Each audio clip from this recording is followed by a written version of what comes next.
Okay, so we'll talk about load balancers today. So before even we try to understand what is load balancer, the traditional definition, use cases, let's see a couple of industry-wide used load balancing solutions. So starting with the AWS Elastic Load Balancer, this is the cloud implementation, right? So as the name suggests, it is being maintained by AWS. It has its own load balancing solution. So similarly, apart from AWS, we have Google Cloud and Microsoft Azure's load balancing solutions also available. They do the same thing. They'll distribute the incoming traffic across multiple Amazon EC2 services. So they do the same thing, just distributing the application traffic, which is the crux of the problem which the load balancers try to solve. Why they are doing, we'll come to that in a minute. So first focus on the industry-wide used load balancing solutions. So the cloud vendors have their own. So that is one thing you guys have to know. Apart from that, there are other names like F5 Big IP, which is a blend of hardware and software. So which is a blend of hardware and software load balancers. The primary difference between a hardware software load balancer is hardware load balancer is a physical device which will do all the work like distributing the traffic across, but it is just that it is being used where low latency and high throughput is a concern. So probably in big enterprises and in data centers, these kind of hardware load balancers will be used where it will be manually being maintained by the personnel. Whereas in case of software load balancer, it's more flexible and easier to configure because you just write the software, put it on some hardware device, irrespective of any hardware device, the load balancing solution will be working, like distributing the traffic across multiple instances. So that logic is being written as in the form of software. So that is why it is more flexible and easier to maintain if it is a software load balancer. In fact, AWS's solutions are also software load balancer, right? But F5 big IP is giving us a blend of both, which is also the reason why it is being used in many enterprises. Okay. Next is Nginx. It is an open source software load balancer where it works as a web server and also as a reverse proxy. So the biggest difference between a reverse proxy and a load balancer is that reverse proxy is more about securing and managing the traffic. Like, let's say it is being placed between your clients and your servers. The reverse proxy will be in between, and it will be, let's say, try to mask the server details from the clients. So clients will never know where the request is being sent to. SSL termination, it can also work as a caching solution. So all of the things of managing traffic, securing traffic, a reverse proxy will be doing. But load balancer dedicatedly is for distributing the traffic across multiple instances, multiple servers. That is one big difference between these two. So Nginx is doubling up not just as a load balancer, it is used as also as a reverse proxy and a web server used in small and large scale deployments due to high performance. So in my current company also we are using Nginx. HAProxy is also open source load balancer used in high availability setup where again your throughput and latency is a concern. So again, where you will have large traffics, throughput and latency is a concern. So there people might be using HAProxy. So the goal of talking about this is you should be aware of what are the industry-wide solutions. So even before we talk about anything else, it's important to understand what is actually going on currently in the industry. What are the load balancing solutions available in the industry? So now let's go to the definition. So what is a load balancer? It is a system or a device that distributes the network or application traffic across multiple servers so that there is no single server which is getting overwhelmed. If you have watched my availability video, you'll remember I have always talked about one thing, that whenever you want to increase the availability of a software, you have to only think about one thing, that there should never be a single point of failure. So having just one server is the bottleneck. It is a sure short formula towards having single point of failure. So that is the reason why we need a load balancer, that there shouldn't be one single server which gets overwhelmed. Great. So now I'll have multiple servers. But now if I have multiple servers so that there is no one server getting overwhelmed, how will I know where will I send my request to? Right? So this is the reason why we need a load balancer to balance the load between these multiple servers that we have deployed to avoid the single point of failure, to balance the traffic to these nodes based on some algorithm, right? So as a result of that, my performance, reliability, availability, everything is being taken care of because I'm spreading the load and no single server is taking all the load. So usually we try to add LBs in these three places: user and a web server and some internal platform. Like this is more about the 3-tier architecture, a very classic 3-tier application, but very prominently we usually put the load balancer between the clients and the backend instances, right? So you have your users, you have multiple instances, your multiple, let's say EC2 instances where you have deployed your code, and the traffic, the HTTP traffic or HTTPS traffic, which is coming in from your users, is being balanced and being distributed across your multiple servers. Like distribute incoming traffic evenly. These four words is the keyword, distribute incoming traffic evenly across the instance, because again, it cannot be that these two servers got more traffic, these two got more traffic, and this one is not getting, because we want to do even distribution of traffic. Okay, so this is the most common setup, and also at an application gateway level. So if there's an application gateway over here, also in front of that we can place a load balancer, because so that before even reaching the gateway, we know where we will route to which service. Because API gateway is more about when you have microservices architecture, it is going to distribute your traffic to the dedicated whichever services, and then that service again may be running on multiple instances, right? So it will be able to distribute the traffic to which so it will be able to distribute the request to which particular service that call is being taken. So if we place a load balancer before that, there at even before going to that, we know that okay, I have to go to this service. When I reach this service, I have to go to this particular instance. So that is the thing about putting it before an application gateway. Depends on whether your use case really requires an API gateway or not. So try to understand, like, this API gateway's main role is in case of microservices architecture, it simplifies the communication between your users and the client and the service, right? So because it acts as an entry point, so it has to order service has to go to like slash orders has to go to the request of slash orders has to go to order service. And now placing a load balancer is also simplifying it, because now they know okay which instance of the order service will have to route the request to. So in that way, it is important.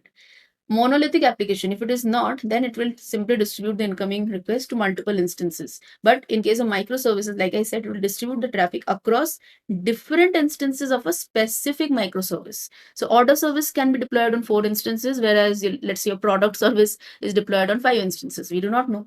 So if you know a little bit about service discovery, so it can also be a part of it, routing the request to the correct service, and then again that service will have different services, different instances. So where to route to, that is what the call is being taken by using a combination of LB and API gateway, right?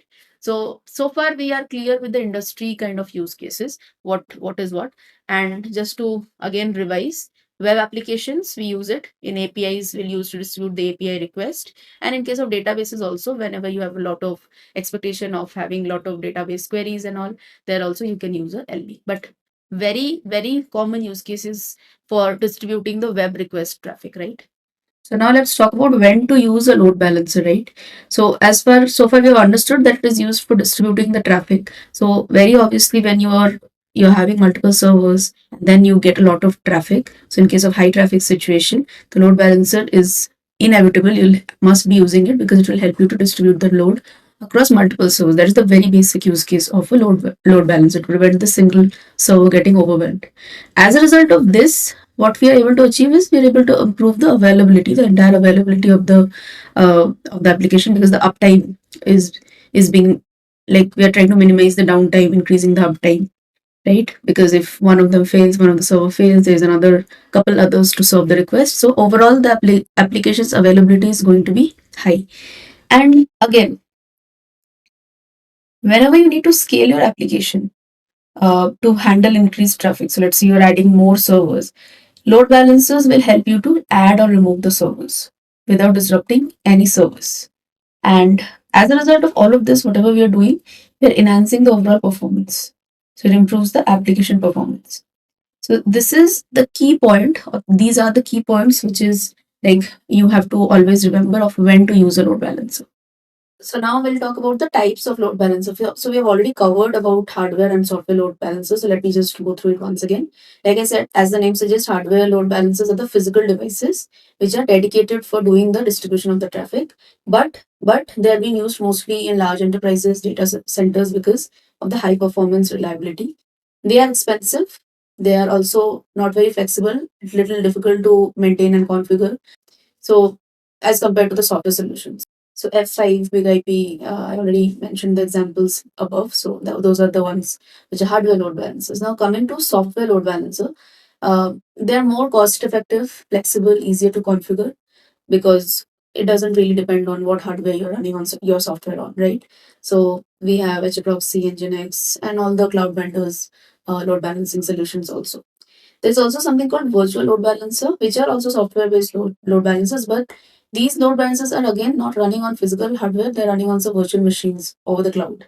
So it has their own use case. Like I have not much heard about it or used this, so I'm not very sure. But these also exist because they have the flexibility of software load balancers, but there's also benefits of virtualization. Cloud load balancers, like I said, these are managed. So this term is important, managed. Okay, fully managed, partially managed. So they're managed solutions. You do not have to worry about what load balancer algorithm is running behind the scenes. Whatever the work of the load balancer is, the cloud vendor is going to take care of it. High scalability, ease of use, and all of that good things you're going to get from the load balancers.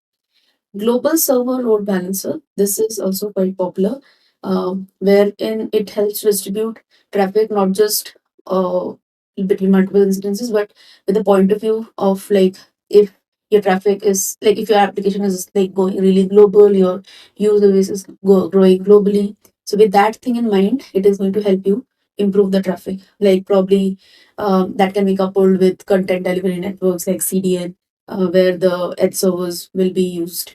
So it can be a little complex architecture all in all, but these are the examples of the global server load balancers, Akamai, Cloudflare, and these are also very popular and most commonly used in many cloud-based enterprises also. So this is important. This is also very prevalent and also very real-world industry use case that is being used because everything is global now, right? So from that perspective. Another is layer 4 versus layer 7 load balancer. Layer 4 is the transport layer one, which is trying to handle the traffic at the IP address and the TCP/UP port level. Like the network layer, it is trying to uh, get you a more granular control over the traffic, like doing the filtering and stuff at the network level. So even AWS have their own network load balancer. Layer 7 is the more prevalent one, the more prominent one, which we usually use because they operate at the normal application layer, wherein the traffic is being handled on the basis of the HTTP requests, the cookies, and all of that that you're having. There are other features also, SSL termination, all of that. It's a long list of things.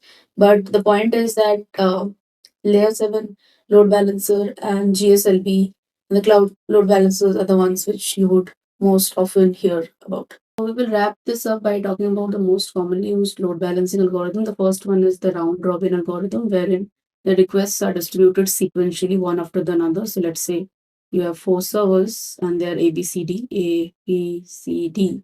And the first request goes to A, second to B, third to C, fourth to D, and the fifth again goes to A. This is used for even distribution of the traffic. And also, if the servers are of the same capacity, then the even distribution works. It's very simple, straightforward. So it's very simple and straightforward algorithm, the round robin algorithm. So you're evenly distributing the load.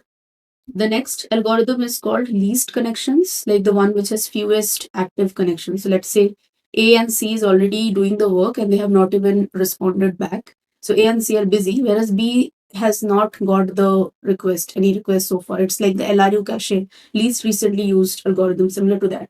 So the one which have not got any connection or is idle or has the fewest active connections will be getting the request so that we don't overburden A and C. So this is used for scenarios when the servers have different capacities and some requests maybe are more resource intensive. That is why ANC is still not being able to serve. So we will give the request to the server which has lesser connections. So that's why least connections algorithm.